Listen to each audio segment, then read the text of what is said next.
Welcome to What? The game. Me. To me.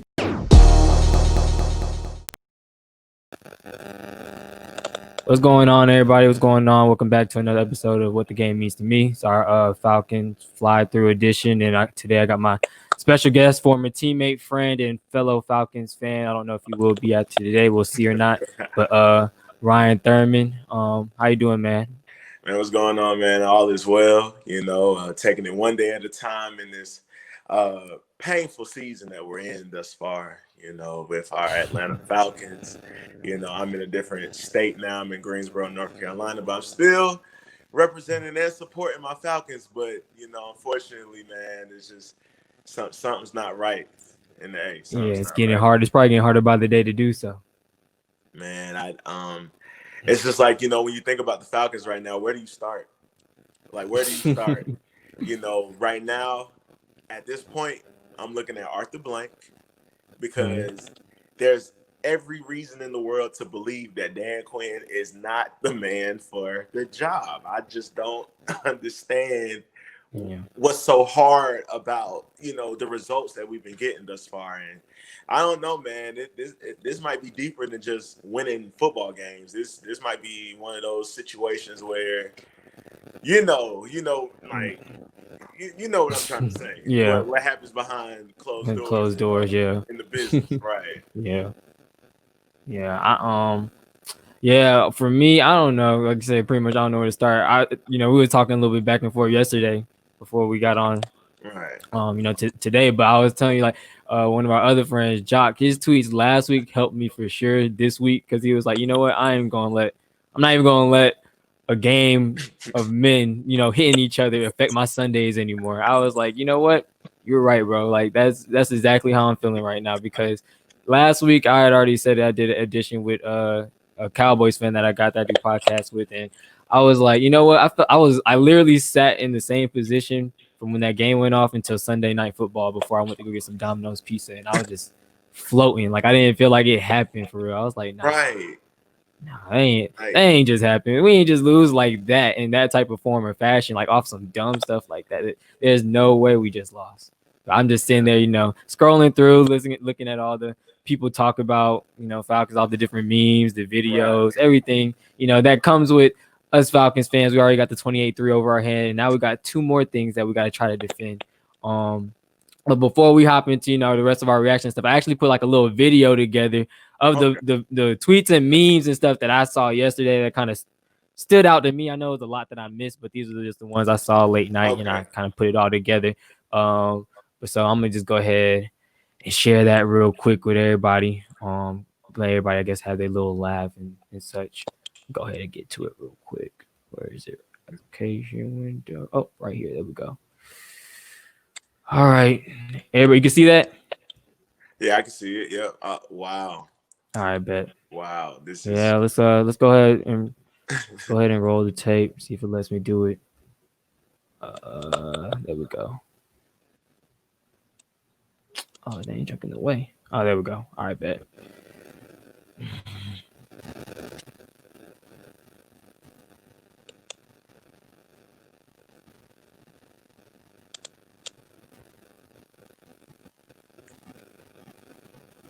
Try to put the sad music over it too, just to give everybody the feels of how it feels to be one of us. I can. Oh, it's not. Oh man, it's getting really ridiculous.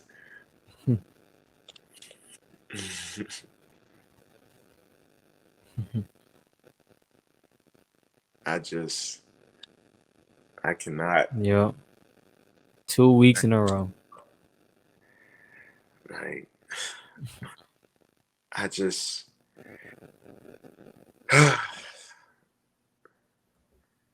And yeah, man, that's kind of what I put together. Like I said, I know there's a lot that I missed, but just kind of the tweets that everybody put out there that kind of got me in my feels. I got a few laughs out of it as well. Like at this point, that's what I feel like. I feel like you just got to kind of roll with the punches and laugh at your stuff sometimes. But then at the same time, it's super frustrating. And Before we get off into the negatives, because I'm pretty sure it's a bunch of negatives. Right. If you have any type of positives from the game yesterday, you can go ahead, name your 3 positives if you have any at all. This is my first positive is still kind of a negative, but Darquez Denard. Darquez Denard came through and he made some very great plays yesterday and showed that he knows what he's doing, and I feel like he can help us in the as the season progresses and whatnot. But of course he got hurt in like the third or fourth quarter yesterday, so hopefully that injury isn't too severe. But the offense for the most part is still fluent only in the first half, and I can't even think of a third positive, honestly, because yesterday was a very just difficult game to just accept. So honestly, those are the only 2 positives that I can think about, and that's Darquez Denard and his play and his stepping up, in the absence of AJ Terrell due to the positive COVID test. But the offense is still a good offense only in the first half. That's all I have right now. Yeah. Yeah, for me, let me see. I'm probably the same thing as you. The only positives I really had coming out of it was that we were able to play, well with a lot of starters down. Four starters on defense weren't playing. Alua Khan, uh, AJ Terrell got COVID, that killed me. But he's a young rookie anyway. He ain't been playing that great in my eyes. Who else is out? Forgot. I can't even think. Oh, Tech. My fault. Yeah, Tech. Right. Almost forgot Yes. about Tech. And Ricardo Allen. Yeah. So we had a lot of starters out on defense. So I was impressed with how the backups played. And even throughout the game, we had a lot of injuries. Right. Uh, Still. Yeah. Denard went down late, unfortunately. Jared went down late, unfortunately, and maybe them two probably because them two had really good games. So it's like maybe if Right. them two were in like the last drive or two, maybe what happened wouldn't have happened. But can never say because Right. they pretty much just stole the momentum from us anyway. But the backups played decently well. Through 3 quarters, just like last week, we played decent through 3 quarters. Offense played well. They showed that we don't like. Of course, we need Julio, but it's like we can. The passing game is not going to be truly effective if Julio's not there. Unfortunately, Russell Gage went down too, so that after Russell Gage that went down, like we had a few drives here and there, but then It just a lot of this time, like pretty much the whole second half was stalled out right. because they keyed in on Ridley because that's who was pretty much going off. And then Russell Gage is that Right. third weapon, but then outside of that, Zacchaeus and Blake, they weren't able to do too much. And the last positive I had was Todd Gurley actually ran a lot better. Like he'd been looking Yes. like gimpy and like a lot scared. He hasn't been hitting the holes and cuts like he normally would. Right. Or had been, of course, like in his tenure with the Rams, he just wasn't. He hadn't looked that great. He didn't look that healthy. So I was like, oh man, we still got a banged up Todd. But he actually, like, he still was playing timid the first few times. But then, like Right. later on in the game, when he started getting more carries, he started hitting the hole a little bit better. Got his vision. For sure. His vision started to improve. Yeah, so it's like he started running a little bit better. So that's a positive. I'd say it'll take about 4 weeks for him to get back right. And get back, in shape and just see like what he can take, what his knees can take, and what they can't take. So those are my positives. But negatives, I'm gonna go. You can go first. You can go first. Negatives, whatever. Get off your chest. Whatever you got to say. And I'm gonna try to just be as professional as possible. You ain't gotta be professional. Let it out, bro. This is a safe space for us. On the first play, Matt Ryan hits Calvin Ridley for 64 yards. Why didn't we see that more as the game progressed? Now I get it. They locked in on Calvin Ridley. I understand, and then Russell Gage going down. But look, bro, we could have scored more touchdowns in the first half if you was to get Ridley where the defense was vulnerable. This is the Chicago Bears. They haven't done anything special this year except for just play off of the opponent's mistakes. Because that's how they won their first 2 games. They played off of their opponent's mistake, and now they've won 3 games in a row, starting the season 3-0 because they played off of our mistakes. But another thing, like, why do we just stop? Why does everything just stop with the Falcons? It just stops. It just stops. Like, they do everything right. Matt Ryan's on point, have a good rushing attack here and there. The defense getting sacks and, playing well. And, we got lucky on the first drive where we allowed them to go all the way down to the field, and then they missed the field goal at the beginning of the game. So it's just like we do everything right with a little bit of luck. And then the thing is, even though I know our history, for some reason, Jelani, I was like, I'm sold that we're going to win this game. Like, in 4th quarter came, I was like, okay, they're playing well, and Chicago was still making a lot of mistakes at the same time. Chicago had, the interception and the touchdown. Isaiah, and we got lucky too, because Isaiah Oliver missed 2 interceptions. They were dropping passes. They wasn't executing. So I'm just like, okay, at this point, we're just getting lucky. It's like, all right, we're supposed to win this game. Because, of course, when the Falcons start falconing, that's usually teams will already capitalize early or midway in the 4th quarter. And they got late in the 4th quarter. And that's when they started to click. And I don't understand how we just do everything so backwards, Jelani. We do everything backwards. Bro, it was like, all right, we still scored. I think we scored a field goal on this play. I don't remember. But we threw on 2nd and goal where I felt like we was like 5 yards away from the end zone. I'm like, bro, if anything, try to get closer to the end zone by running the ball. You know what I'm saying? Just try. It's 5 yards. It's 5 yards. We can do 5 yards. We have players capable of hitting 5 yards. And then we threw on 2nd down. And then guess what we did on 3rd down? Try to run the ball in. And we failed. And it was a 4th and goal, and we had to kick the field goal where we could have got more points on the board. So I don't understand why the Falcons are just so backwards. And that's I don't get it. I don't even know what to say anymore. But I'm gonna let you have your take, because that's just the beginning. Yeah, no, you're right. You hit pretty much all the points on the head. Like last week and this week, I don't think I could have ever asked for a better start as a Falcons fan, player, or and anything that deals with the Falcons. I'm like, we couldn't have had a better start in both of these weeks. And that's the ironic part of it. Like you couldn't have a better start. Couldn't ask for a better start. But you could ask, you could pray, you can wish for a better finish. Like every single, like any type of finish would have been better than last week and this week. But you couldn't ask for a better start. Like you said, they went down, missed the field goal. We went down. Did we score a touchdown? We scored a touchdown or got a field goal out of it. I forgot what we did on the first possession. Hayden Hurst. Oh yeah, Hayden. Scored. Yeah, you're right. Hayden had the first touchdown. Yep. Hayden Hurst had the first touchdown. So like you said, stop them. Defense stopped them. Got some momentum. Got some encouragement. With 4 starters being down, we go down and score right off the back. Like, all right, cool. We already got them on the ropes. Like, all right. Before I even go into this, I forgot. Let me talk a little bit about this week and then bring it into, or last week and then bring it into this week.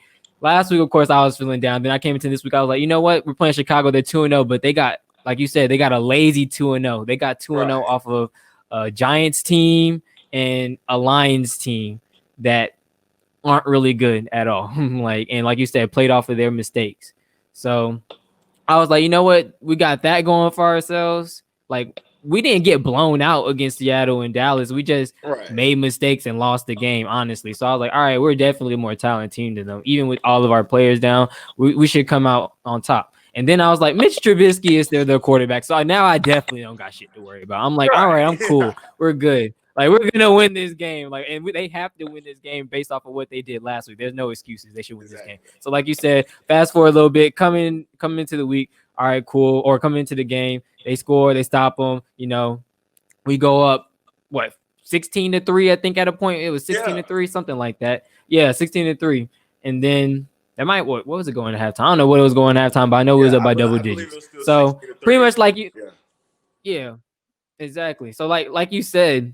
Why does everything just stops, and it just stops at random moments in the game? Right. But as a Falcons fan, I can feel the stops, if that makes sense to anybody else out there. If you're a Falcons fan, you might not, but I think me and Ryan kind of like, you feel when certain stuff just stops. Right. And it's like a lot of stuff was going right, and then like something just happens, and you're like, all right, it's about like the momentum's about to change, it's about to shift. Everything is just going a different way. I don't know why, and it's.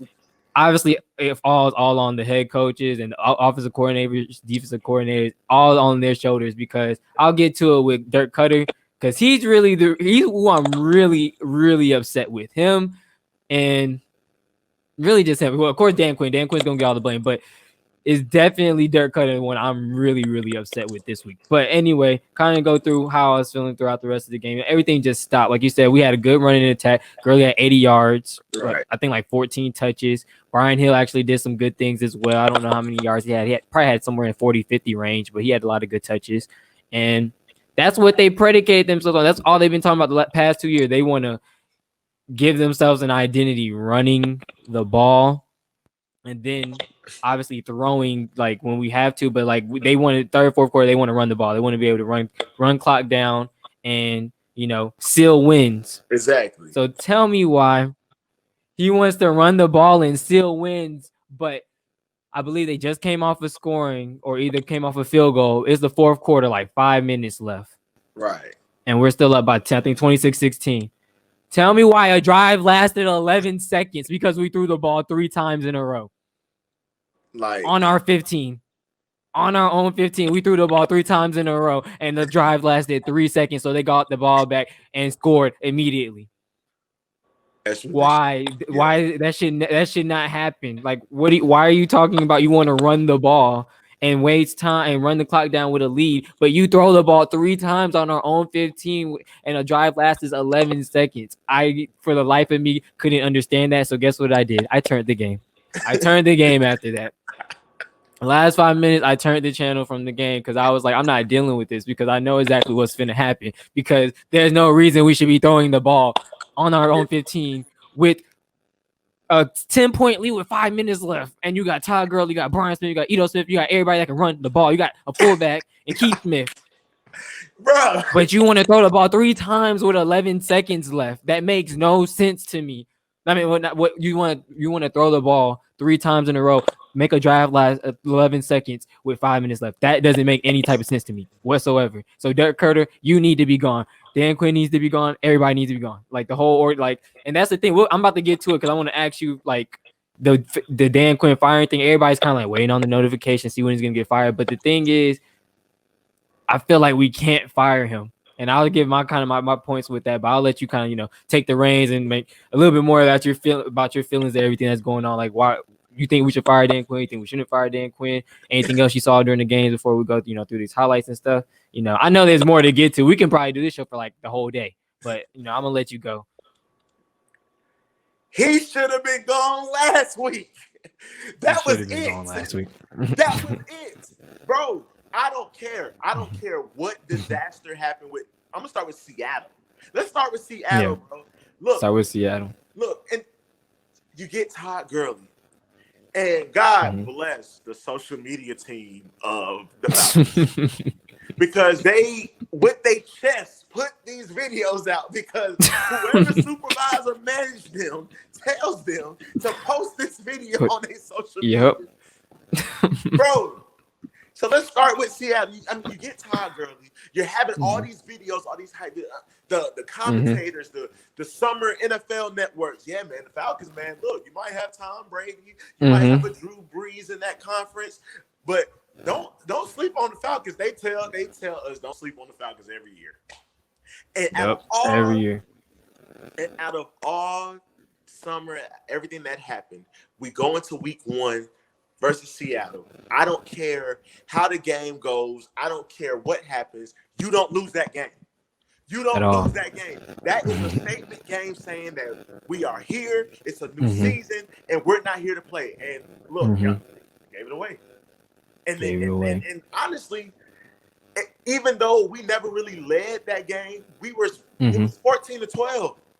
Yep, it was right there at halftime, 14-12. 14-12. Just out of nowhere, just out of nowhere, it like I said, it stopped. Okay, you lose week 1, bro. I know I never played football. I ain't never put pads on.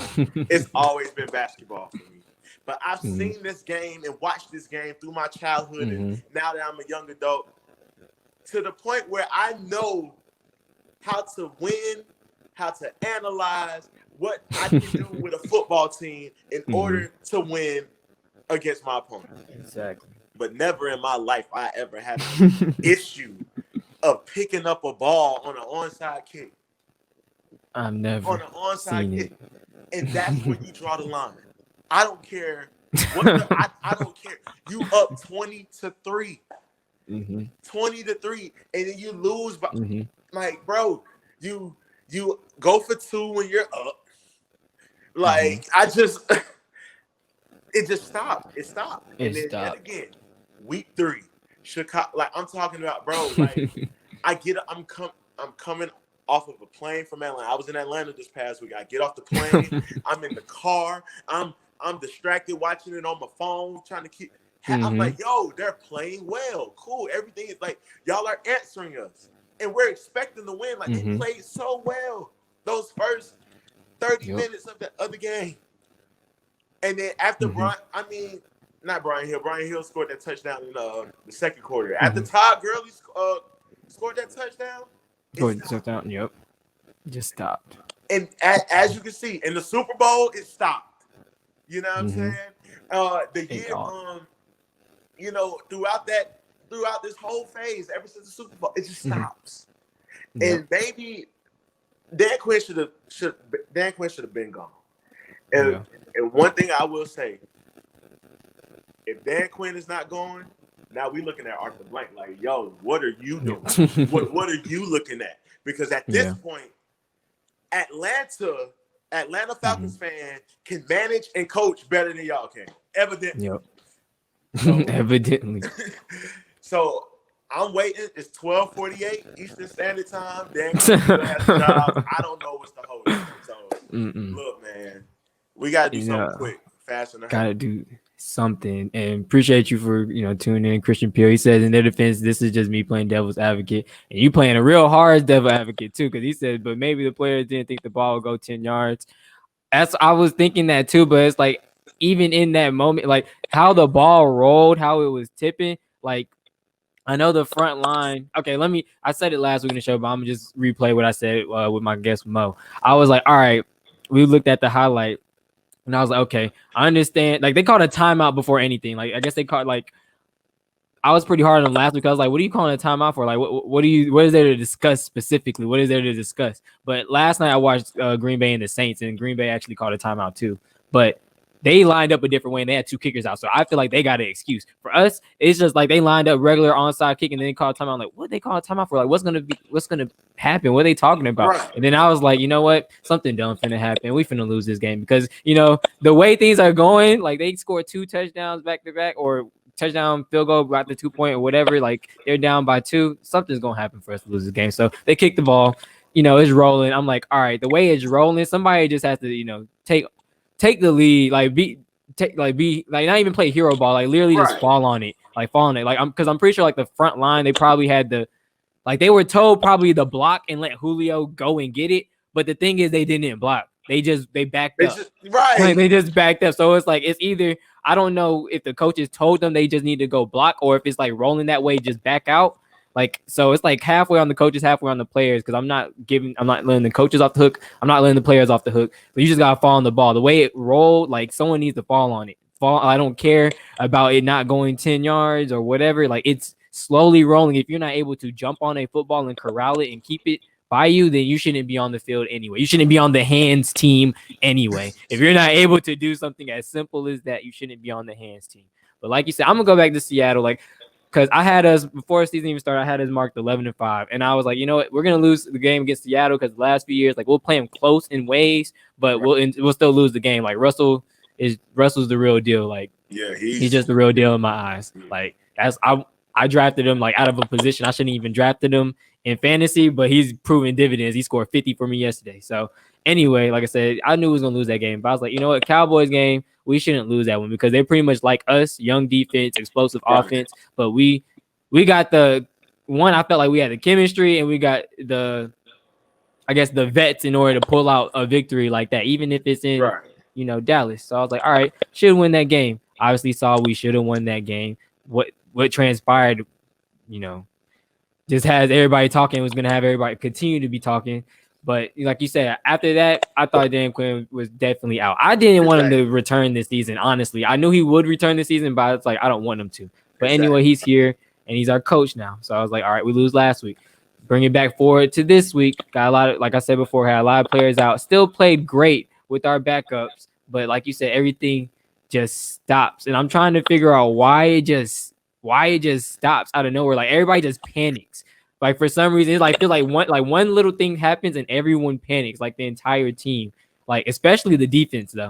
Like, don't get me started on Isaiah Oliver. That boy is the sorriest. I'm sorry. I want to be a support. I want to. I know he's in his third year, but I called it right when we drafted him. I was like, he's not going to be good. Like, I knew it from the jump when we drafted him. I was like, he's not going to be good. He's not going to be good at all. Like, he's going to suck. And then it further confirmed it for me when I remember I went to a Bengals game. What was it? I think it was his rookie year. So it was 2018. Bengal game. I think I don't know if it was AJ Green or somebody caught the damn touchdown. Yeah. It was AJ Green. Caught the touchdown in the corner, and it wasn't really his fault, but it's like he had his hand was there and he could have tipped it if he would have put in just a little more effort. And I was like, all right, yeah, he's. I was like, from then on, I've hated him. I was like, you know what? He sucks. He's cemented. Sorry, they better not ever start him on a defense. Give up Trufant in the offseason. Don't sign any real corners besides Denard like 2-3 weeks before we start. And Denard's playing in like nickel packages in the slot. So it's like he's not even out on the edge. So I was like, all right, Isaiah Oliver starting this year. I already know I'm finna have a headache. Right. I already know I'm finna have a headache. Man. So go back to week one. I'm sorry I'm talking so much. But going back to week one, coming out halftime, what does he do? And he talked about it the week after and said it wasn't a technique thing. He said it was a foot placement and like an angle thing. And I was like, you're bullshitting me. It's not. You whiffed on the because I used to play corner and I'm not in the league or nothing, but I know techniques and I know what you're supposed to do. He whiffed on the jam, so his footing was out of position. DJ Metcalf swam his ass and then went straight up the seam, and he was done from there. So I don't want to hear nothing about no foot placement. I don't want to hear nothing about none of that. You whiffed on the jam, and you was like, oh, shit. Whiffed, foot placement gone. DJ Metcalf zoomed by you, and he's open for the touchdown. Killed from there. Game was lost from there. I'm like, all right, yep, we're losing. I'm still watching the game, but we're going to lose this game. Exactly. Like, there's no coming back from that. They see that. They're like, oh, yeah, we're letting Russ cook for the rest of the game. And nobody could stop Tyler Lockett either on the crossing routes. We're going to let Russ cook, see stuff like that from our corners. And AJ Terrell, he ain't off the hook. He played terrible too. They just wasn't going to his side that much. And when he was on Lockett, man to man, Lockett was tearing his ass up as well. So anyway, fast forward again, Dallas game, they both played terrible as well. It mainly was on the coaching, but they played terrible too. And then fast forward to Chicago yesterday. Why I'm saying he's so sorry. Allen Robinson catches the I don't know what. I think it was a curl route. It was some type of route. He just came back, caught it. He's there for the tackle. Just misses the tackle. Like, I don't even know. It just slipped out. He just slipped out of his like reach. I don't even know what type of tackle or form he had. Just missed the tackle. I'm like, sorry. Bray Wilson's too small, so I already knew he was gonna get stiffed arm. Get out of here. Sorry. Allen Robinson takes it to the house. Touchdown. I'm like, Jesus Christ. Right. Like, our corners are the sorriest corners in the NFL. And period. Why haven't we fixed that? We have been bad at the same stuff for years. The same stuff. We've been bad at the same stuff for years. And I don't understand. At all. I don't understand. Like, what do y'all not get, bro? Like I feel like take whoever's the number one Georgia high school football coach, he can take the Falcons to a victory. Yeah, take him to something, like Like, I something. mean, I don't know. Like, this has to be, and my thing is, I like to really think deep about a lot of things just in the world, period. And Justin Hardy said something. He had tweeted something after the Cowboys lost, and he said, "Karma is real." Now, when I saw it, I'm like, bro, like you're not even on the team no more. Anymore. Yeah, what like, happened? What are you talking about? But then I looked at the comments and I read his responses. And he did say, he just said, he said something like, if you know, it's something dealing with up top. So something with Arthur Blank, Thomas Dimitroff, and Dan Quinn, it's something that they got going on to where that they can't break this bond. Yeah. Because this is, now I'm thinking that, like, look, Arthur Blank, you need to start moving quick, fast, and in a hurry. Because now I'm going to want you to sell the team. Because you're not going to do this. We're from Atlanta, Georgia. We're from the ATL. Everyone from all over the country wants to come to Georgia. Georgia is we are packed. We are full of at capacity. People want to come to Georgia. And we can't have a football team to be proud of with a city with so much to offer. And I just don't understand. Right. And I thought, Arthur Blank knew what city he was in when we had a great 2012 season. We had a great 2012 season. Yeah. And then the Super Bowl season. Right. Look, did you see how just awesome time was in Atlanta when we almost went to the Super Bowl 2012 and made it to the Super Bowl 2016? Yeah. Like, that was and I just don't know. And I'm going to get on the Hawks as well, and not really bashing the Hawks, but I'm gonna talk about the Braves as well, as far as Atlanta. But I just don't know, man. So honestly, bro, if Arthur Blank can't fire Dan Quinn, then we need to try to see how can he sell this team. How can we get something else going? Because another thing, and I'm gonna let you go. I'm gonna let you speak in a second. It's just like the Falcons are a team who draft great players, players who deserve Pro Bowls, players who have been in the Pro Bowl. For the most part, we have those undrafted rookies that kind of shine and step up. We have those sleeper draft picks that shine and pick up. So for the most part, we have a good core for the future, but we waste it every single time. Every single time. Julio is on the downhill. It's obvious. Matt Ryan has at least about 3 seasons left on his contract, and it's still too long, in my opinion. And you gotta looking like a downhill Todd Gurley as well. But you have so many players that's capable of still keeping the Atlanta tradition, and we can't move forward unless we get a coach and a manager who know how to keep winning. You know what I'm saying? So I ain't mean to get too. No, I told you this is a safe space. This is a safe space. This is our venting time. We've gone through a lot these past 2 weeks, like a lot. So whatever you guys say, like I said, you can get it off your chest. And I'm just thinking about, like you just said, I didn't even know about. I knew Justin Hardy obviously didn't get re-signed. He wasn't on the team, but I didn't even realize he said something like that. So it's like that definitely is now got me thinking. It's opening my eyes a little bit. I'm like, yeah, it definitely got to be something up top. Like, got to be something up top. I don't know what it specifically may be, because even like all the players, like they still kind of, got his back. And like as a player, like obviously players want to have coaches' backs. They don't want to talk bad about the coach. They want to keep a cool, clean locker room, make sure everybody got that same camaraderie, that brotherhood or whatever they be talking about, and keep things rolling. But at this point, I know like there was so many like tweets and things like yesterday, like I guess from like reporters, inside reporters or whatever that cover the Falcons, and saying like,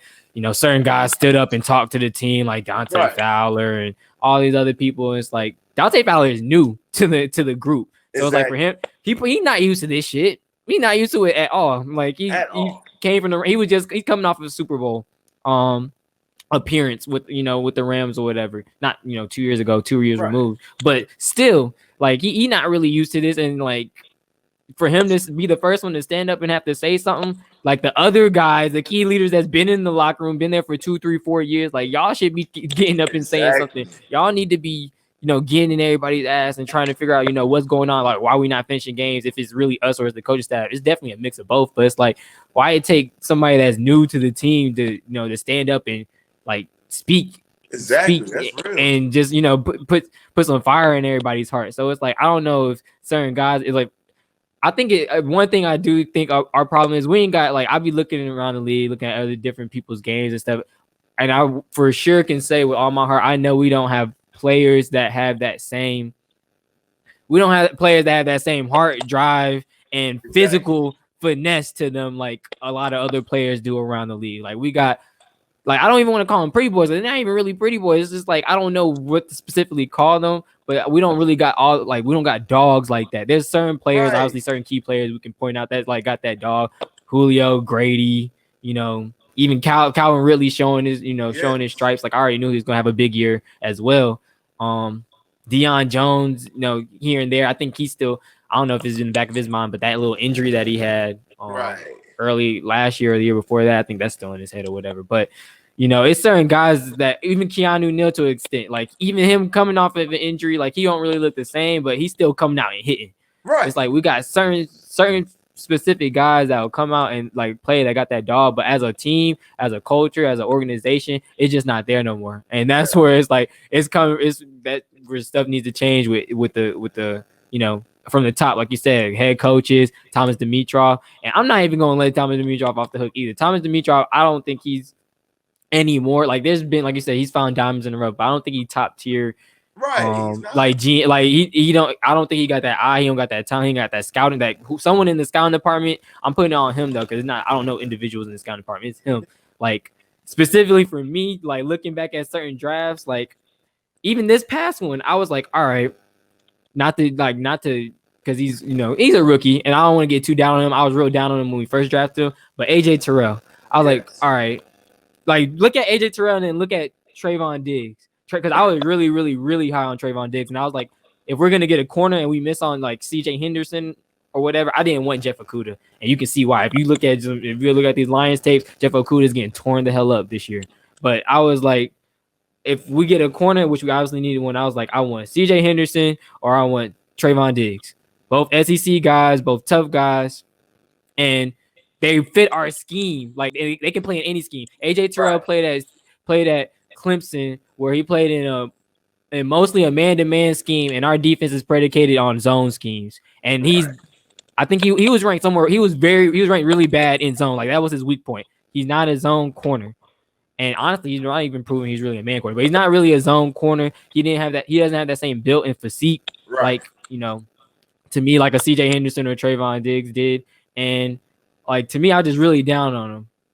Because like he didn't fit our scheme. He didn't fit us. I understand he's a hometown guy and everything, but he just didn't fit what I feel like our defense is predicated on, or what our defense is supposed to be predicated on, or whatever. So I was like, all right, whatever.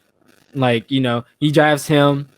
Marlon Davidson was a good pick, and then Mykal Walker was also a good pick. The later round picks, I'm not too sure about, because obviously they're more like special teams guys, or probably won't be playing until later on. But I'm like, all right. Like I don't like that. And then what was it the year before who we draft first round? I can't even think. Oh, the Isaiah. When I was talking about Isaiah Oliver, you got them in the second round, and it was early second round too. I was like, all right, what the hell are you doing, Thomas? It's like he like certain like key little things. He'll get guys here and there, but overall, I don't think he's bringing the right talent to the team. Dan Quinn's not able to coach these guys the right way anymore. It just needs to be a change from top to bottom. But before we hop into the highlights, I wanted to first get your take. I know you've been saying Dan Quinn needs to be gone and fired, but like, and I guess I'll talk about it a little bit. But what do you think? Like, if he is fired, like, what do you see the outcome coming from that? Like, what do you think is the next steps? Like, how are we gonna, I guess, go through the season, because we got 13 games left? Yeah, 13 long games. Honestly, one, I don't know what's up with the players still defending this man. I'm not in that locker room, but I think all of them are kind of possessed and in a sunken place because ain't no That's way what I'm like. I'm That's, vouching for a that's man what I'm like that. saying. I know that, I had my experience in sports. I'm gonna stay on top of it. I'm a winner. Mm-hmm. These players ain't winning, so I don't know what's going on. However, I think there will be definitely a change of mindset because my thing is, I think the player. I'm going to sit here and really think that the players know that they're in a bad situation. I know Julio knows that Dan Quinn is a bad coach. All this stuff, how Julio loves Dan Quinn. No, he don't. Mm-hmm. Like, come on. These and I feel like it's something where the players have to come together and, the players have to just come together and be like, look, I know we're in a bad situation. So we got to do this for ourselves. But I think there should be a change of perspective when we get a new coach, change of mindset. There's going to be, I feel like a different coach will hold these players accountable because it's evident that they're not held accountable in practice. Yeah. Like something. I feel like there will be a missed assignment or someone misses a tackle or somebody, is in a different zone coverage. And if a mistake happens in practice, it could be a little mistake. I feel like Dan Quinn is like, hey, but in the game, though, you're going to do this. All right, boys. Or he'd be like, he's like crazy. He's like, all right, he's like, get that next time. Like, little stuff just slides by it. Probably. I mean, in my basketball experience, if we run it through a play and we miss a layup, we either gonna run or we're gonna run the play over again until we make the layup. I don't care. You got to get it right in practice. So I don't think they're getting it right in practice because it's evident like something's not clicking. And I think a new coach will bring in a real logical mindset, stop this brotherhood mess. The brotherhood was gone after 28-3. Gone. It was gone after that. So Dead. I just think we need someone who knows how to coach this team because, bro, why do we have so many great players? Like, we have players that teams wish they could have. We are loaded. We should have been dominating the NFL for the whole decade of 2010 to 2020. In the beginning of this decade, we are supposed to still dominate. I don't get it. Because after we lost Vic, we had the Brian Leftwich and the Joey Harrington phase. Then you draft Matt Ryan. Matt Ryan scores a touchdown on his first play of his first play. We should have been dominating since 2008. Come on now. No, it makes no sense. You need somebody that know what they're doing. Dan Quinn don't know what they're doing. Exactly. It's evident. And my thing is, if Dan Quinn gets fired now, who do we hire? And I'm asking. That's what I'm saying. That's what I'm getting. Yeah, that's what I was thinking about. That's what I'm saying. Like, that's why I asked you the question first, because the thing is, like, of course, typically when coaches get fired mid-season, typically it's not that common they get fired mid-season. Right. I think Bobby Petrino walked out on us, but it's typically not normal for people to get fired mid-season. So it's like typically when that happens, an interim coach, inside the organization will take over. Typically a defensive coordinator or offensive coordinator, whoever's kind of like next in line. Right. My thing is, I don't trust any of our offensive coordinators, and Dan Quinn's the defensive coordinator. I don't trust Raheem Morris. Like, I don't know if it's actually Raheem Morris is the only one I will give maybe a chance to. Because like he's not really running the show right now. It's Dan Quinn running the show. And I feel like maybe he'll have some type of turn of tide. And he's also an African-American guy. So maybe, I don't know. Maybe it's just giving him an opportunity, giving him a chance. Dirk Cutter, no. Hell no. They better not think about, if they do fire him in the next hour or so, they better not think about giving him the reins to this team.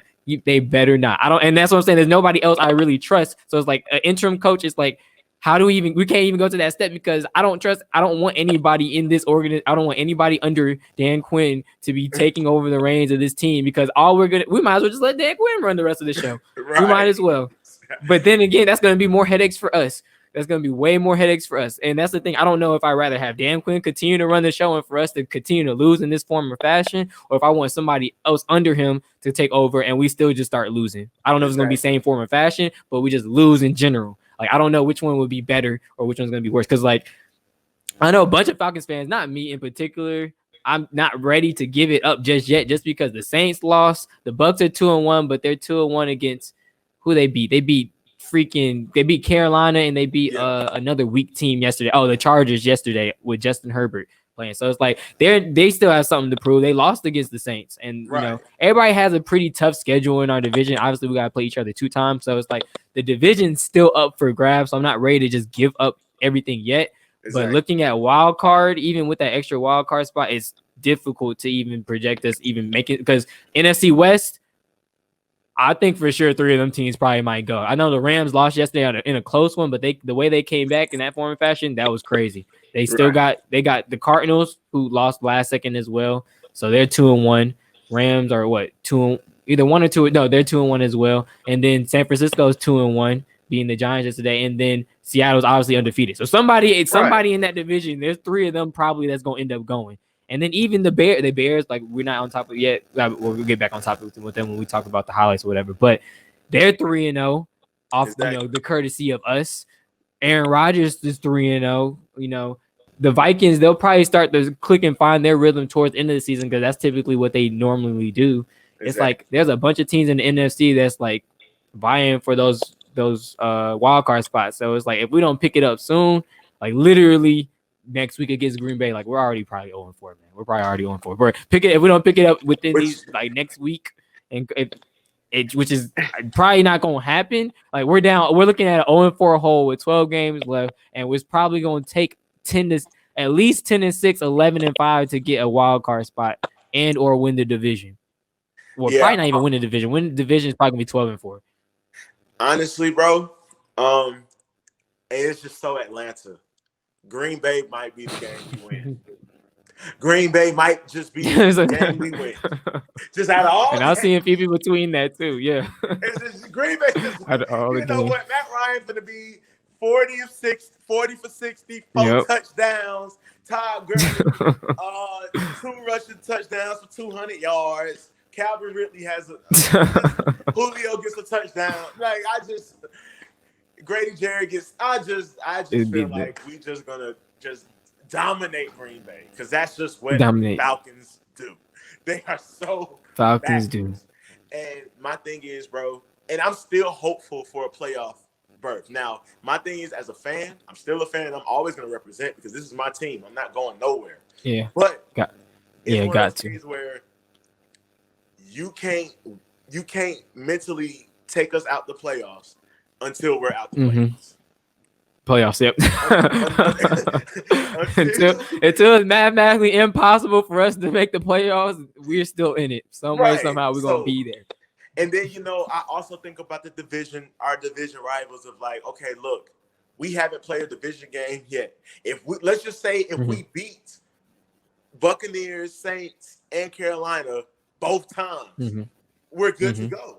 If we get 6 wins, if we're 6 for 6 out of those 3 teams, and along with, because here's my thing, bro.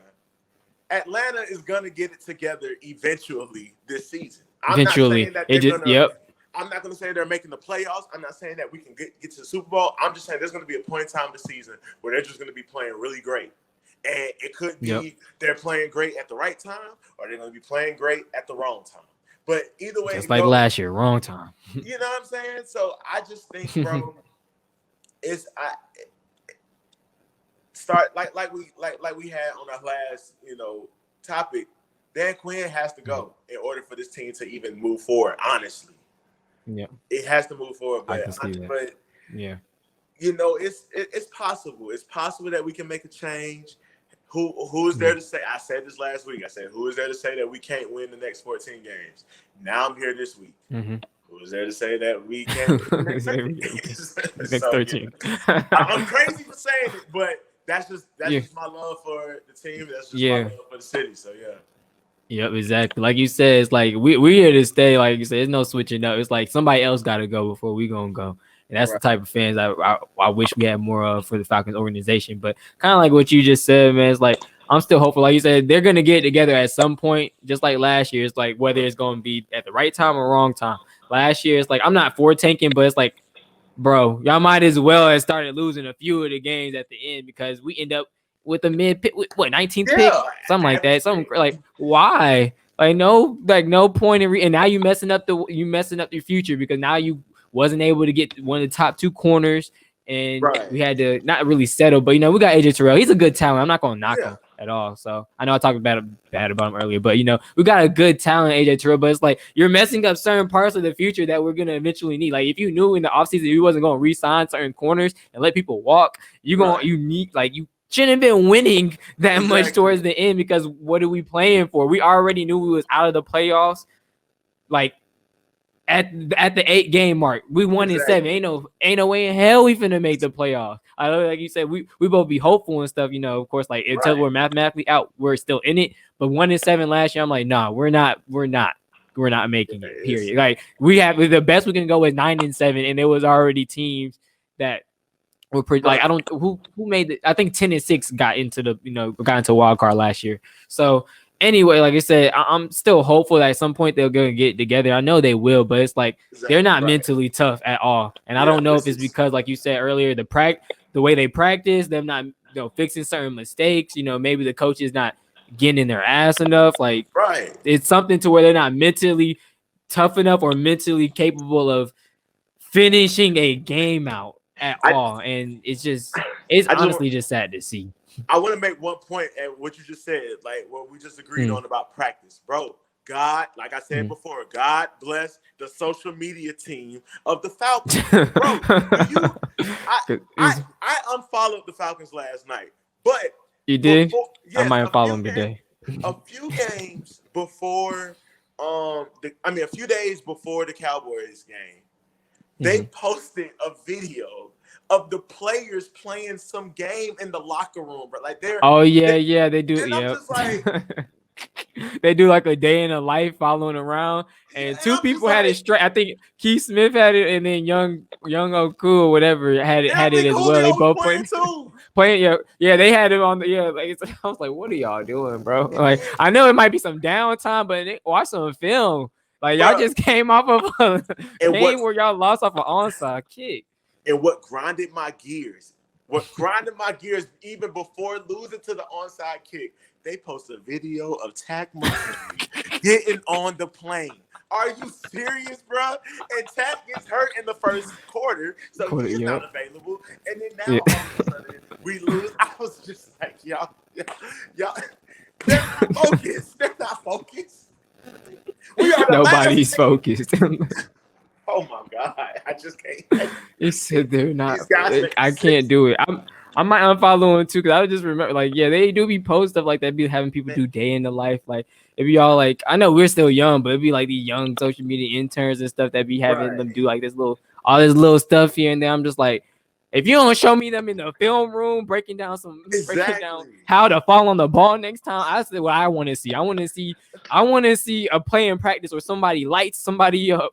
A practice squad player, he lights him up or something. I need to see to where I know, like, all right, come in the next week. I got some more confidence about this team to where they gonna get it right. They gonna get it together. I don't need to see them playing. I don't even know what the game is called. Slap ball, slam ball. I don't need to see that. I don't need to see nobody in the ice tub. I don't need to see nobody talking and eating wings and stuff. I don't need none of that. I want to see some type of production to where I know that they're gonna be better in the coming weeks, so I can have some type of faith and be able to talk sports with somebody and not have to defend them each week for losing like this. So, bro, like, man, I think you know what we're on the verge of. We're on the verge of feeling so down, sick, depressed, miserable. Just how Stephen A. Smith is down, sad, depressed, miserable about his New York Knicks because the Falcons. The Falcons, like, bro. Like I was in denial for so long. Like we're not a Cleveland Browns team. We're not that loses for years at a time. We're not a Buffalo Bills. We're not one of those teams that's just has no hope. We're not, because we're in Atlanta. Atlanta is a great city. We just Atlanta. But we're on the verge of. I think we're there. I think we're there. Yeah. Out like inside, we're still trying to cope with it. Like you said, outside people looking in, they've been clowning us and been talking about it forever. Like, and it might be, it might be true. I've been saying it too. Like, I'm coming around to it. Like, that Mike Vick curse might be true.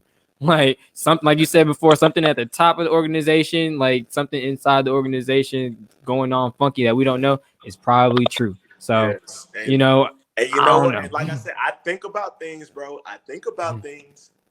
Atlanta. First of all, y'all let Vic go. Mm-hmm. Y'all let Vic go. Vic still balling in Philadelphia. Mm-hmm. You know, that's straight. They didn't bring him back, yeah. No, strike one. Strike two is that we didn't make no adjustments, or it took us. We was right there at the Super Bowl in 2012, and we was nowhere near close until 2016. And then not only in 2016 we blew 28-3 lead. That's strike two. On some real deep psychological stuff, bro. And I'm not playing no games. I'm so serious when I say this. Did you know that the Falcons tore down a church building to make way for the Mercedes-Benz Stadium? Yeah, I forgot. Yeah, I followed one of my guys I had a class with. He be talking about, he a Falcons fan too. I might have to get him on with all of us. But yeah, he said something about, he's like, that's that karma. He's like, that's that curse trying to knock down them church buildings to build up that little Mercedes-Benz stadium. And it's probably true. I think we probably built on, because you know how some churches be having cemeteries on the outside of it. I think those churches did. So we probably in some graves or something. Like, we probably built over some graves. Who even knows? Like, it's probably some real deep stuff. God definitely punishing us for that. Bro, like, and my thing is, I mean, I don't know, maybe I'm tripping. There was nothing wrong with the Georgia Dome. There was nothing wrong with the Georgia Dome. I feel like there was nothing wrong. I understand, like, I would know it's just all about money. It's just about money, because like the venues, like obviously they held certain type of stuff in there, but it's like a lot of other teams and cities was getting these newly built stadiums and stuff. Honestly, I'm gonna be truthful with you. The Mercedes-Benz Stadium is what I would like. You know, SoFi Stadium. You know, the new stadium they got out in LA for the Chargers and Rams. Right. That's what I was hoping Mercedes-Benz Stadium would be. That is 1,000 times better than what Mercedes-Benz Stadium is to me. Because I be looking up at the little opening. I'm like, who thought of that? Like, what architect put that together? That's just so stupid. Because like, I know you probably been inside of it or whatever, but it's like, you know how it's a circle hole or whatever. And it's supposed to kind of like make it outside feel like. Yeah, it's just a hole, bro. Like, it's still covered. Like, everybody's you're still covered. So it's like literally just like a little hole that just goes straight onto like the field. Like, that's not even really like an open stadium. I was like, this was so stupid. Who thought of this, bro? It was so dumb. But like the SoFi Stadium, it opens up for real. Like, it's like it makes sense. I'm like, all right, that's what I was hoping. Like something like us, I like their little, you know, full whatever 360 little screen board as well. Ours isn't bad, but it's just like the whole thing was so stupid to me. I was like, who thought of this, bro? But like you said, like nothing was wrong with the Georgia Dome. It got a bunch of memories. I loved going there, but I mean, all I can say, we can move on to whatever next topic. The Georgia Dome could just be a little refurbished. That's all y'all had to do. Like something, like just something. Yeah, I didn't think they have to build, because they didn't have to build all the way out like that, because a lot of it is like what you call it, like the outside part of it, I think it's kind of like what they built, like that little Home Depot backyard thing, like all this other extra shit that they built around it is like, I think kind of what went to, because like I don't like, because when I obviously being down there, it's like it's literally kind of like right beside it, but it's like all that extra shit that they built is what kind of probably took over the church stuff. I was like, you didn't even need to do all that, honestly, like at all. That wasn't necessary. Like you said, you could have just kind of did something. I know they probably wanted some type of outside type feel or something, like the city thing is cool to look at or whatever, like the outlook of the city or whatever. But it's like, you ain't have to build over no churches, bro. Now you got us going through it, like going through it, because I'm pretty sure that makes perfect sense. That's probably exactly what happened. But man. If you want, we can go through these highlights real quick. I can stop, Paul, and we can talk a little bit about, you know, what's going on. So, you know, 13 minutes long. Let's see what's going on with the highlights.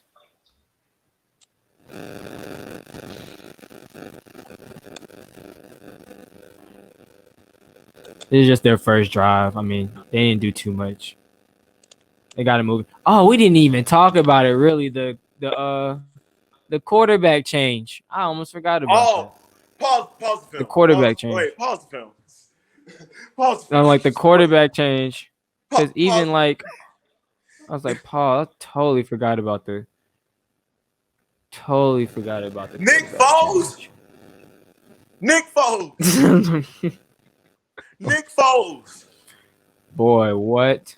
Nick Foles. Nick Foles. Man. Like, I know he done had some great years, great backup years, great starting years. Brought Philadelphia to a championship when Carson Wentz went down. You know, went to the Jags, got his money. Went to the Jags and got his money. You know, and then obviously went to Chicago. They picked him up because they weren't confident in Mitch Trubisky. But this man coming off an injury, he ain't really played like that. Like, coming in the middle of the game, Nick Foles. third quarter. Third quarter came in the middle of the game. Nick Foles. He had his stats look like as if he started the game. He had like 300 something throwing yards, 3 TDs. He threw 3 tubs, 3 TDs.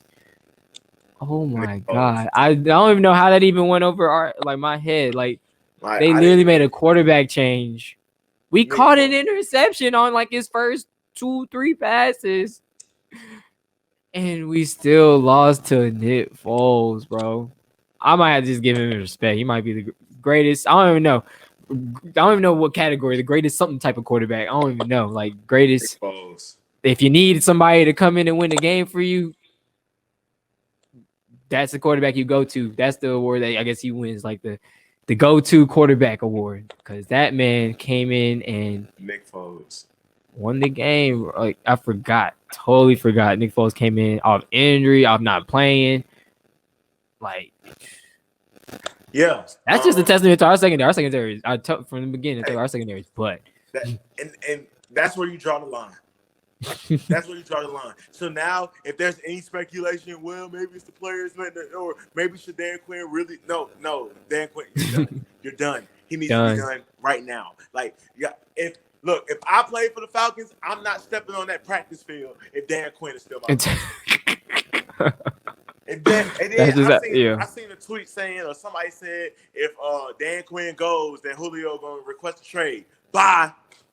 Because you ain't doing nothing either, sir. You said bye. And you have gotten so used to losing that you have lost that winning spirit in yourself. Mm-hmm. Julio, if you got a problem with Dan Quinn being gone, you done.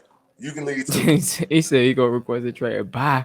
That's more money on the books for us. And I'm a Julio guy. I love my man. I'm gonna always have this jersey. I'm gonna always rock this jersey. But like I said, I don't think. I mean, he done got his money. Like you said, he probably done lost that winning edge, winning spirit a little bit. He's still regarded as the best receiver in the game. It's just like, and he don't really get no fault for it. He ain't gonna get no fault for anything that's going on. It's just like he's kind of like he's the victim in all of this. So it's like, exactly. I'm hoping not. I don't think he backs Dan Quinn as hard as it seems. Like, I feel like maybe Dan Quinn, gets fired and Julio goes out and has another 300-yard game. Three 300-yard games in a row type Julio. Exactly. That's what I want to see. Like, you like, all right, this is exactly what I needed. Like, weights lifted off my shoulder, my hamstring feeling better. I ain't got to deal with this man no more. I'm going to go out and get this 300 yards, 3 games straight. I'm about to make some history somehow, some way. But they need to clean house, man. They just got a clean house. Like, clean house. Honestly, like I said, I'm willing to keep 11 players. I'm willing to keep 15 players from the roster, and then I'll go get some XFL players. That's how I'm feeling right now. I'll go get some XFL players because they're gonna be more hungry and more willing to do something than these cats out here trying to play. I'll keep 15, and I'll go get some XFL players, and we can ride with that for the rest of the season. I bet we make the playoffs. I bet. And that would be great. That would be so amazing, man. Like, I don't know what it's going to take, but I'm waiting. I'm waiting for a report.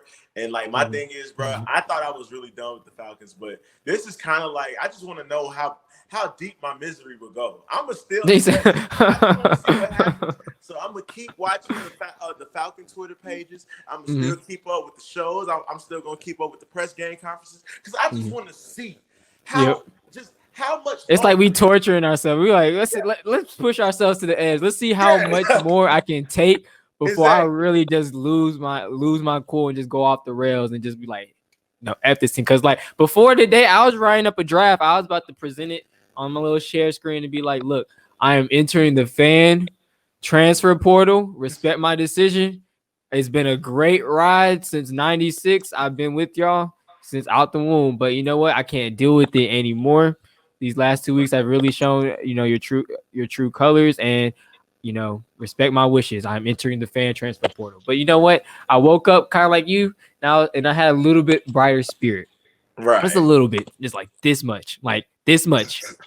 But I bet next week they crush the rest of it. But I woke up with this much spirit, and I'm gonna hang on for another week, and we're gonna see where this goes because it's a new week. I'm trying to take Dan Quinn's approach, the little bit that I like from Dan Quinn. It's the new week. You know Right. what? We'll watch the film. We'll watch the film right now, and we'll throw it away, and maybe we'll learn from it. We'll learn from it, and then we'll move on to Green Bay next week. So hopefully, we're moving on without Dan Quinn, but. I'll let the tape roll again for a little bit. I know we can talk through this as well because I know there's a few more points we probably want to get in. Let me turn this down a little bit. There we go. Man, what a just I forgot to even make some certain points too. Like you forgot. Like I forgot to even mention we've been making history through this. We've been literally making history. I forgot what the thing was yesterday. Sorry, my camera went out. But the thing yesterday was something about the first team in history to lose back-to-back 15 plus games in fourth quarter with 5 minutes left. So I don't know. We're just making history throughout all of this, and it's crazy to see like there's teams that make history, 0-16 Lions and everything, but we're making history. And we're coming out like we're winning the games. We're winning. We're literally winning, and then lose in the last few seconds of games, and making history. Like that don't sit right with my spirit. We've been it's just so much that you just have to just think about when you watch the Falcons. Yep. Like I said, who's holding? Yeah, I just realized. Oh, my fault. You good? Oh no, you straight. We just like who's holding who accountable. Like what is saying in those huddles every Sunday. That Falcons social media team posts a video of someone saying a pregame speech. What is being said off camera? Hey y'all, let's see what we can pull today. Like what money who's paying y'all to stop playing the game that you get paid to? Like who's telling y'all to just be like Space Jam, and when Michael Jordan lost all his and all the NBA superstars lost their skill, who just what happened? Like what are y'all doing? Like what like, it's just so much. It's you just want to baffling. It's honestly baffling. I don't even remember who missed the kick or missed the extra point. Now, like you said, I forgot. I'm throwing it back to last week. The Cowboys. Like I wasn't even this mad last week when I was talking to the Cowboys and my other guy, but I forgot. Like Dan, like you said, I think you mentioned it though. Dan Quinn went for 2. What do you want for 2 for, bro? Why'd you go for 2 up? You went for 2 up by like still double digits, bro. Like kick the field goal. If we kick the field goal, we wouldn't win in overtime. Who knows what would have happened? Kick the field goal. I wouldn't even cared about the onside kick as much. But you went for 2 up double digits already. And talking about some, I don't even know who in his analytics department is talking to him or what, but everybody needs to go. That's what I'm saying. I can't trust anybody that's under Dan Quinn's like wing whatsoever. Like all the way from the top man to the bottom man. They might need to fire the janitor at this point. Whoever's washing the jerseys, he might need to go. Like from top to bottom, if you are on this staff right now with Dan Quinn, you have to go. Like we will find others to fill your spot for the season. This is a joke. And then like my thing is, and I did kind of realize throughout the show that this is a Falcons show. So I mentioned something about bringing up the Hawks. However, look at the Hawks now. The Hawks are in a good position. They got Trey Young, you got Cam Reddish, you got DeAndre Hunter, you got John Collins, Clint Capella. They got them a squad now. And yes, we was in the rebuild mode, but they did the rebuild the right way. And the thing is, the Hawks did exactly what the Falcons haven't done. They cleaned house. They got Budenholzer out of here. They got people who was under Budenholzer out of here. Everything is going. Yep. The Hawks are different. You got actual real Yep. professionals in there, real businessmen. Travis Slinger, who has the experience with the Golden State Warriors, has transformed Warriors, the Hawks. And the Hawks are looking like a team that could possibly be like the Boston Celtics with the two wings of DeAndre Hunter and Cam Reddish. You got your solid big man. You know, you just got many different factors, and you got a superstar box office player like Trae Young. The Hawks did what the Falcons haven't done, and what the Falcons haven't what done, they refuse to do. Get rid of Dan Quinn, Thomas Dimitrov, and everyone else who was under them. And I guarantee you, if someone else that's out there who knows how to handle this organization, that knows how to get the right players, the right coaches, and to make things work, because this is ridiculous. Ridiculous. Like, ridiculous. Like, look at this. We're still moving the ball. It's 10-16. Nice little run by Gurley. Todd Gurley got the touchdown. Is that? Yeah, Todd got the touchdown. This is the third quarter. I know it's a little blurry. Sorry for everybody, watching whatever. But, you guys probably watched the game as well. You already know what the time is, the score is, all that. So I might fast forward towards the end, honestly, because I'm going to get to that drive that I was talking about. They're probably not going to show it in the highlights, but oh my God, it's still kill. That's why I'm saying Derek Cutter, if they think about firing Dan Quinn in the next few hours and put Derek Cutter as head coach, I might resign from being a fan. Another pick. Trubisky's out of there. And I'm like, bro, how do you let this man? We got some momentum. We're doing some stuff. Exactly. You're supposed to take that to the house. You ain't supposed to let Mr. Trubisky tackle you. That's crazy. Now I'm thinking about it. Yeah, that's crazy. And then the same thing kind of like last week too. Oh, here comes an ad. But it gives me time to talk. But just same thing like last week as well. Last week we would do stuff like that. And who was it? Oh, it's funny. It was Jock again. Jock tweeted. He was like, as a former Falcons fan, I already knew we weren't scoring a touchdown off of a turnover. Exactly. And you know what? It is right. He's right. He's absolutely right, because last week we was getting turnovers. When we got turnovers, we scored, but we were scoring field goals. We weren't scoring touchdowns. And same thing right here. Wasn't able to score a touchdown. We had to kick a field goal. And this stuff adds up, obviously, you see, because last week, when we honestly could have scored close to 60 points last week. If we would have scored every time we got a turnover, we could have got 60 points, because we should have had 21 points if we just scored touchdowns instead of kicking field goals. Those 3 times they fumbled. And then we scored 30-something ourselves, like just pure offense, driving down the field and scoring. So we just converted them field goals to touchdowns, or them like short drives that we had to punt and it stalled out into touchdowns. We just scored 60 last week. And then this week we would have scored another 30-something points we've already kicked 3 field goals when we could have scored touchdowns off of turnovers. Or off of just, keeping short field. Here's one of the turnovers. Literally, and if say they counted that as a touchdown, and say Anthony Miller then dropped his touchdown as, when he dropped his touchdown, they were scoring touchdowns on our ass. They were scoring touchdowns. It was a closer game than normal. Y'all need to learn how to finish and put a game away. It makes no sense. After this, we didn't score no more. After that field goal, we didn't score no more. This was it. 10-26. We didn't score no more. And then even with the lead, we're still moving the ball though. Yes, I mean, just oh my God, my head hurts. Look, nice little screenplay, moving the ball, we're in Chicago territory after an interception. He dropped the ball. That's a mental mistake. He's dropping the ball. But no, gotta catch that. And that's when it stops. Yep, right after that, that's when it stops.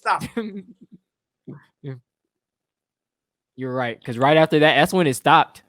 Because another nice little run by Gurley. Like I said, he started to pick up. And then it was little flashes here and there. Why did we stop running the ball? I think it's fourth quarter now. The little YouTube thing's in the way. Let me see if I can get that out. But I'm pretty sure it's fourth quarter now. We get sacked. Yeah, it's fourth quarter. It's beginning of fourth quarter though. If that was a third down, okay. Cool, missed another field goal. He missed 2 field goals this game.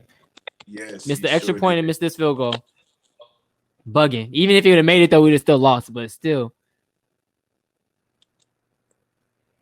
like that's sorry. Tackle the man, and then got a penalty. Just stupid. Like it was the that beginning, adds bro. up, bro. I was like, this is the Dumb beginning. stuff. I was going crazy, bro. Damn. I was yelling at my TV saying, "Please don't do this. Please don't do this, bro." No, that was me last week, but me Cowboys week, that's me this week, and this is crazy, bro. Crazy, like I'm ridiculous. I was like, what? Let me rewind that. I totally forgot about this play. Let me rewind it just slightly, just slightly, because that's ridiculous, bro. Look at this, 3 Falcons. I guess who it is? Isaiah Oliver. Look at him. Oh my god, bro. Oh my god, I'm telling you, Isaiah Oliver is so sorry. When Dan Quinn goes, you can pack your bags too, bro. Pack your bags with Dan Quinn. Then it gets knocked away and we don't hop on it. Like that's stuff that adds up, and they over there talking to each other. Isaiah Oliver, you're sorry, bro. You gotta go. You have to go. Clean house. That's bro. crazy, man. You got a clean house. Yeah, it's clean house because they still got a field goal out of this. Like good defensive stand, I guess, but it shouldn't even been this close. And then this was. Like, it shouldn't even been this close. And this is a part of the game when we still had a chance to win. And the commentator, bro. Yep. The commentator was like, bro, like why not run the ball? Why not run exactly? the ball? That's what I'm saying. We're gonna get to that part. I don't know if they're gonna show in the highlights, but that's what I'm saying. 11-second drive. They threw the ball 3 times in a row. And it makes no sense. It's how much minutes? I think it's like 9 minutes left. Yes, it's 9 minutes left. 9 minutes left. Like that one. And then honestly, like I'm not one of those guys. Like people that say Matt Ryan should go. Like he don't need like Matt Ryan. We need to respect him while he's here. But Matt Ryan was missing certain little stuff this game. Like he tried to throw it to Zacchaeus then. Really was crossing. He was wide ass open. Throw it. Make the easy play, man. Like make the easy play. And then plays like this on a 4th down. You allow that on a 4th down? Yes. A fourth down. A 4th you down, do everything right, and it stops. Oh my god. Yep. It stops.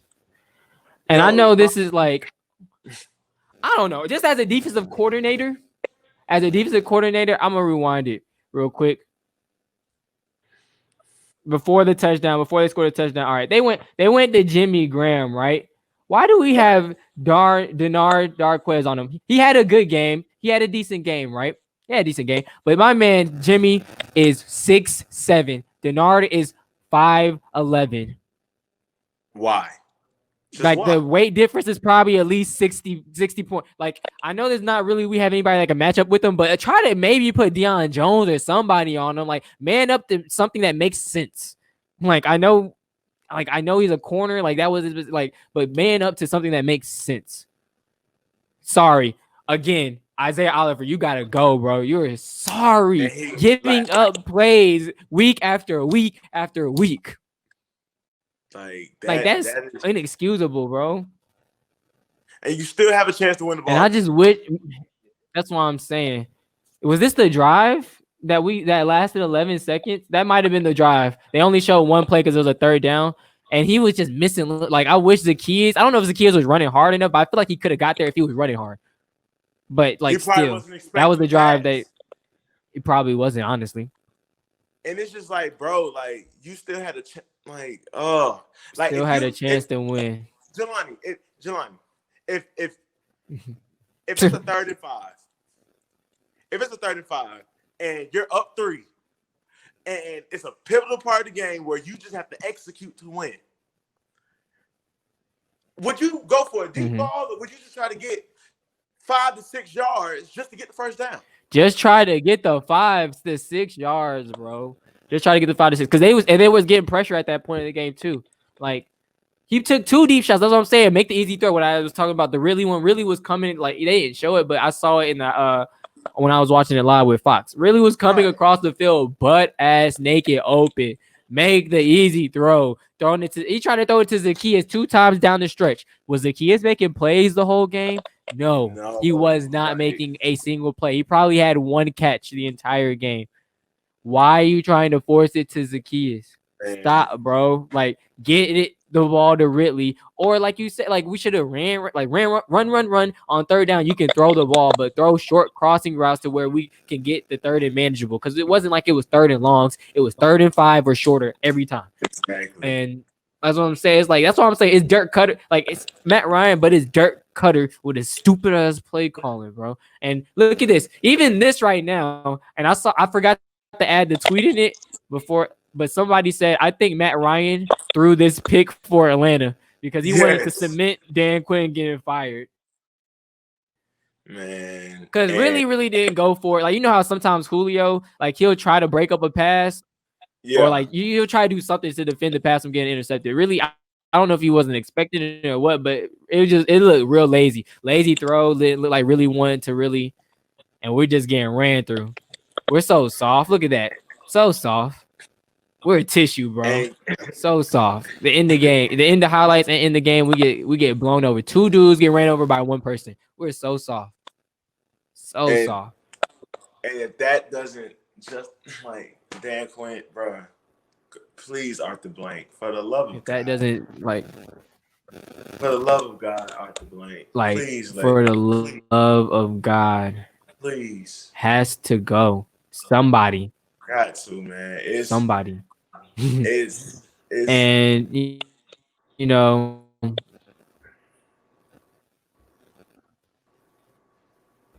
like DeMarcus Cousins said, it's getting ridiculous out here. Like I hope y'all can see what's truly going on. And like you was alluding to earlier, we don't really know what's going on upstairs with the head of people, because it got to be some type of conspiracy. Somebody got something on somebody, some exactly. pictures, some information, some laundering, something going on, and somebody knows about it, and they just can't pull the plug. Because I would have been pulled the plug. Like you can't let stuff like this continue to slide, and And just like you're diminishing a brand, you're diminishing a fan base, you're diminishing your name as well. Like you're tarnishing your name as well. Like think about yourself. If nothing else, because I know that's what millionaires and people that got a lot of money like to do. If you don't think about anybody else, think about yourself, because you're getting just as much attention as everybody else in the media, and everybody looking at you, Arthur Blank. Please. and you know what? And I'll end on this note right here. Mm-hmm. The sad thing about this whole situation with the Falcons is that you just mentioned that you're diminishing a fan base, a name, a brand, because we are meme city. And I haven't been on Twitter yet this morning because I know that I'm gonna see it, and I'm Yep. setting myself up for heart, because I feel it in my heart. I feel Yeah, it it's in my like it chest. actually feels like you feel a pain Like you to feel it, see and 'cause, hear and read this stuff. like, bro, like, and even then it makes me appreciate the days where even when we were winning, we would still Mm-hmm. let the team come back, and Matt Ryan would come down and save the day. Mm-hmm.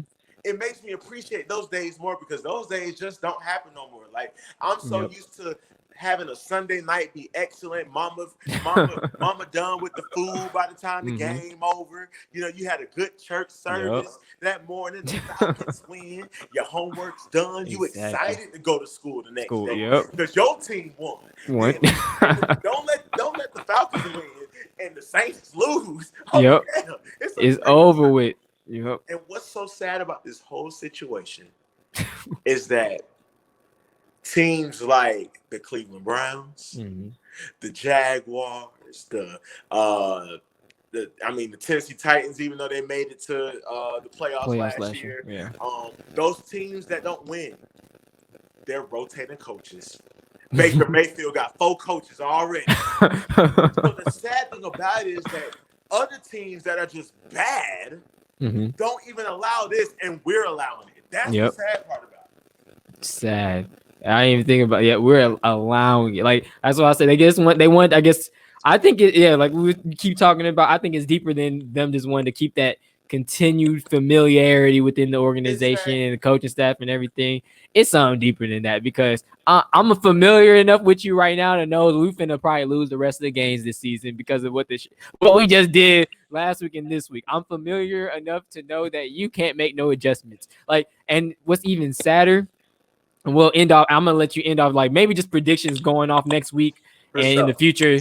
But what's even more sad is I feel when we get I don't know what I feel like whenever we have a lead though.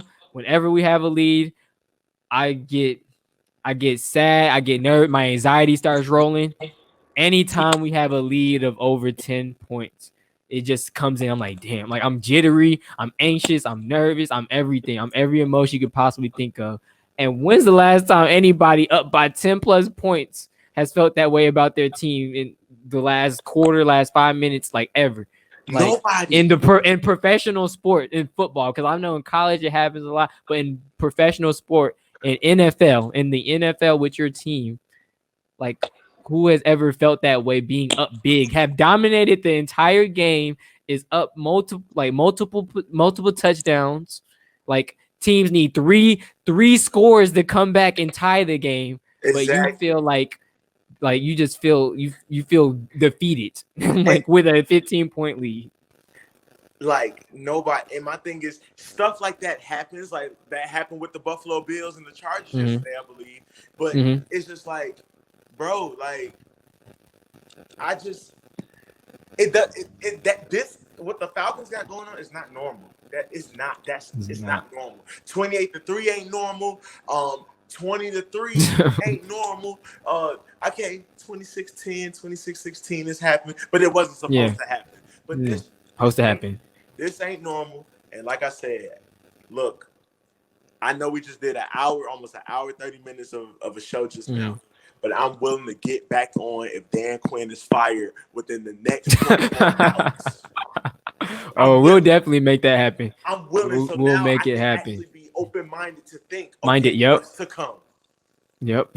But yes, my phone is dying. I didn't want to, kind of black out by anything. I'm on 3% right now, so I appreciate you having me, man. Look, of course, I'm ready to come back. And like I said, when Hawk season's here, I love to talk about the Hawks because you know me growing up. That was my heart and soul. That was my team too. Yep, that's what we always connected on. So we'll definitely do this again. Like I said, probably this show is gonna go on weekly. I'm gonna probably start calling it Miserable Mondays, the Falcon Fly Through or whatever. But this, Hawks as well. We'll definitely get on. We'll chop it up and probably end up being my co-host on these little shows, with the Falcons and the Hawks for sure, because I know we got a lot to say. And brighter days are to come. Hopefully, brighter days are to come. Like I said earlier, I don't know if the Packers coming. I'm hoping you're right. Like you said, it'll be the Falcons thing to do to win that game. And the last time we played them, was it the NFC? No, we played them before. But last time we played them, we always play them close. No matter what, we don't never get blown out by the Packers. We always play them close. Exactly.